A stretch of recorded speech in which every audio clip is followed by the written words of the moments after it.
세상의 모든 과일 중 가장 맛있는 과일로 평가받는 과일은 무엇일까요? 일명 과일의 왕이라 불리는 두리안이라고 해요. 두리안은 천국의 맛과 지옥의 냄새를 모두 가지고 있다고 하죠. 지독한 냄새 때문에 도저히 먹을 수 없을 것 같지만 막상 먹어보면 그 달콤한 맛이 매력적이라고 하네요.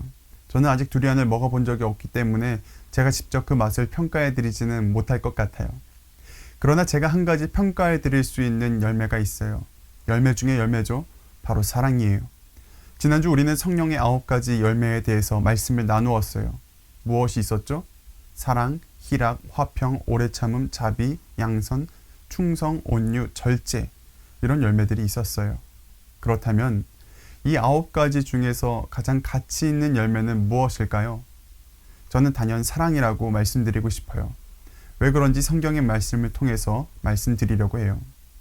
고린도전서 12장에 보면 여러 가지 은사들에 대해서 나열하고 있어요. 고린도전서 12장 8절부터 10절까지를 보면 이런 은사들이 있다고 해요. 지혜의 능력, 지식의 능력, 믿음의 능력, 병 고치는 신유의 능력, 예언의 능력, 영적 분별의 능력, 방언의 능력, 그리고 그 방언을 통역하는 능력들이 있다고 해요. 자, 그런데 이런 여러 가지 은사, 곧 능력들을 가지고 초대교회 안에서 싸움이 났어요. 누구의 능력이 가장 가치 있고 뛰어난지 서로 겨루었다는 거죠. 하지만 바울은 이렇게 서로의 가진 은사로 우위를 가리고 서열을 매기는 것이 전혀 덕이 되지 못하다고 말하고 있어요.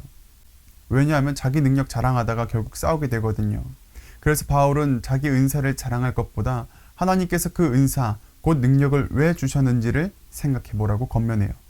하나님께서 은사를 왜 주셨을까요? 이유는 간단해요. 주의 몸된 교회를 건강하게 세우라고 주신 거예요. 결국 은사 가지고 뭐 하라는 거예요? 섬기라는 거예요. 낮은 자의 모습으로 낮은 위치에서 남을 섬기라는 거죠. 그런데 바울이 유일하게 가장 높게 치는 은사가 한 가지가 있어요. 고린도전서 12장 31절을 보세요. 너희는 더욱 큰 은사를 사모하라. 내가 또한 가장 좋은 길을 너희에게 보이리라. 도대체 더 큰 은사가 무엇이길래 바울이 이렇게 이야기하는 것일까요? 고린도전서 13장 1절을 보세요. 내가 사람의 방언과 천사의 말을 할지라도 사랑이 없으면 소리나는 구리와 울리는 꽹과리가 되고, 은사 가지고 자랑하고 싸우고 장난치는 사람들에게 바울이 뼈 때리는 소리를 해요. 방언하는 은사가 있어도 결국 사랑이 없으면 시끄럽게 울리는 소음에 불과하다고 해요. 이어서 2절을 보세요. 내가 예언하는 능력이 있어 모든 비밀과 모든 지식을 알고 또 산을 옮길 만한 모든 믿음이 있을지라도 사랑이 없으면 내가 아무것도 아니요. 자, 아무리 지혜롭고 지식이 많고 믿음이 대단해도 결국 사랑이 없으면 모두 헛것이래요. 이어서 3절을 볼게요. 내가 내게 있는 모든 것으로 구제하고 또 내 몸을 불사르게 내줄지라도 사랑이 없으면 내게 아무 유익이 없느니라. 내가 평소 아무리 많은 선행과 구제를 해왔어도 이것이 평소 나의 자랑일 뿐 사랑하는 마음이 없다면 하나님 앞에서 내가 얻을 영적인 유익이 1도 없다는 거예요. 이 세 구절의 말씀을 보면 아무리 좋은 은사를 가지고 있다 하더라도 사랑이 없으면 모두 쓸모가 없다는 거예요.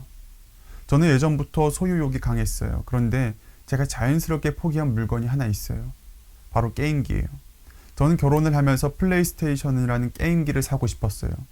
과거 학교 기숙사에서 친구들이랑 위닝을 하면서 야식 내기를 했던 그 추억이 있거든요. 그때 추억을 회상하면서 아내와 함께 게임을 하면 너무 좋을 것 같아서 살려고 마음을 먹고 있었어요. 그런데 저는 결국 게임기를 포기했어요. 왜냐하면 아내가 그렇게 게임을 좋아하진 않더라고요. 결국 게임기를 사봤자 같이 할 사람이 없으니까 이거 안 할 것 같은 거예요. 아무리 좋은 게임기를 집안에 들여놔도 공간만 차지하는 애물단지가 될 것 같아서 그냥 미련조차 버렸던 기억이 있어요. 우리가 보물이라고 생각하는 것들이 있어요. 저 같은 경우에는 제가 가진 맥북이 보물이에요. 제가 유일하게 사놓고 만족하는 컴퓨터가 맥북이죠. 비싼 돈 들여도 전혀 아깝지가 않더라고요. 참고로 저는 애플에게 광고를 받지 않았습니다. 자, 그런데 맥북이 아무리 좋아도 사용하는 목적이 없으면 이것 또한 한순간에 애물단지로 전락해버려요. 지금이야 제가 교회 동영상을 편집하고 교육부서 설교 영상을 만들기 때문에 맥북을 사용하면서 보람이 있어요. 하지만 제가 귀찮아서 이것들을 포기해버리면 맥북은 정말 사용 가치가 없어지는 거예요. 결국 중요한 건 사람이더라고요. 그리고 사람에게 가장 중요한 것은 결국 사랑이었다는 거예요. 우리가 공부하고 취직하고 사회활동을 하는 이유는 무엇일까요? 내 삶에 대한 애착 때문이 아닌가요? 부모님들께서 자신을 희생해 가면서 돈을 벌어오는 이유는 무엇인가요? 사랑하는 가족을 지키기 위해서가 아닌가요? 우리가 교회에 다니며 복음을 전하는 이유가 뭐예요? 하나님의 사랑을 전하기 위해서잖아요. 사실 우리가 깊게 생각해 보지 않았을 뿐이지 우리의 수많은 행동 양식들 가운데 동기를 부여하는 것은 사랑이 가장 커요. 저에게는 2살 난 아들이 있어요. 이 2살짜리 아들에게 짝짝꿍, 빠이빠이, 반짝반짝을 가르치는데 제가 어떤 마음으로 가르칠까요? 얘가 남들보다 빨리 배우고 빨리 커서 한 걸음이라도 먼저 나가서 경쟁해서 이기기를 바라는 마음, 그런 마음으로 이것들을 가르칠까요? 만약 그런 마음으로 가르쳤다면 부모로서 가지면 안 되는 자녀에 대한 실망하는 마음이 더 컸을 거예요. 솔직히 저희 아들은요, 성장 발달이 빠른 편은 아니에요. 오히려 조금 늦다고 생각이 돼요. 그래도 상관없어요. 언젠간 이 아이가 걸을 것이고 언젠간 또렷하게 엄마 아빠 사랑해요 라고 말할 것이기 때문에 좀 늦어도 괜찮아요. 아이에게 반짝반짝을 가르치기 위해서 아이 앞에서 수십 번을 반복하며 재롱 부리는 이 아빠가 된다 할지라도 순수하게 아들을 사랑하기 때문에 그냥 그 순간조차도 즐겁더라고요. 그러다 가뭄에 콩나듯이 어색한 손짓으로 반짝반짝을 따라하는 이 아들의 모습을 볼 때 그렇게 행복하고 좋더라고요. 여러분, 신앙생활이라고 다르지 않아요. 신앙생활의 모든 동기는 사랑에서부터 시작이 되어야 해요. 왜냐하면 구원은 하나님의 사랑으로부터 시작되었기 때문에 그렇죠. 요한복음 3장 16절 말씀에 하나님이 세상을 이처럼 사랑하사 독생자를 주셨으니 이는 그를 믿는 자마다 멸망하지 않고 영생을 얻게 하려 하심이라. 그리고 오늘의 본문 고린도전서 13장 13절에서 바울은 이렇게 말해요. 그런즉 믿음, 소망, 사랑 이 세 가지는 항상 있을 것인데 그 중에 제일은 사랑이라. 또한 로마서 13장 10절에 이렇게 말하죠. 사랑은 이웃에게 악을 행하지 아니하나니 그러므로 사랑은 율법의 완성이니라. 마지막으로 베드로전서 4장 8절에 무엇보다도 뜨겁게 서로 사랑할지니 사랑은 허다한 죄를 덮느니라. 신앙의 열매, 그리고 그 중에서 최고의 열매는 바로 사랑이에요. 기독교가 사랑의 종교라는 것은 헛말이 아니에요. 예수님은 우리에게 정죄하는 법을 가르치지 않으셨어요. 하나님은 우리에게 복음을 주셨고 그 복음이 말하는 것은 우리를 이처럼 사랑하신다는 것이며 그 사랑의 증거로 예수 그리스도께서 우리를 대신해 십자가에서 죽으셨어요.